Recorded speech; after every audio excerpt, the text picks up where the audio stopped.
Something Else by Cannonball Adderley. This was a CD I got from HMV in High Wycombe for £4.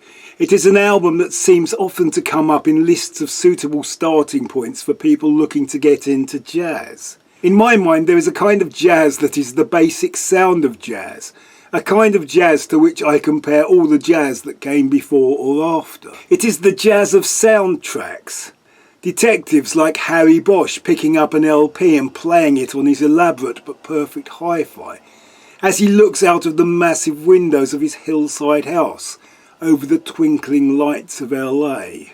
The sound of winding down, a hard day's work done and a whiskey poured. It is that jazz with many Zs, the sound of sharply dressed men, cigarette smoke and concentration. This album is all of that. It is very accessible, and it is on the iconic Blue Note label, always a mark of quality. It has Blue Note graphics on the cover. Blue Note would assemble the great jazz players of the day to record the music they loved. It would be played as if live, recorded straight to tape, and always sounded perfect. They would often be playing jazz standards, but each player would bring his own genius, and every take would be different. This album starts with a pulsing bass and moody piano chords that I would like to have heard more of. It is a sound that to me suggests prowling 50s New York street gangs. But that is just my Bernstein obsession kicking in. The track is actually the jazz standard Autumn Leaves, and very soon we hear Miles Davis' distinctive trumpet.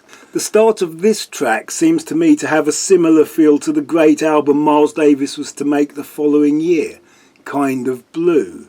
Julian Cannonball Adderley was also on Kind of Blue, and though this album is credited to Adderley, some see it as a Davis album in all but name. It was the only time either of them appeared on Blue Note. This album as a whole is very much what you would want to hear in a jazz album from 1958. It holds no surprises.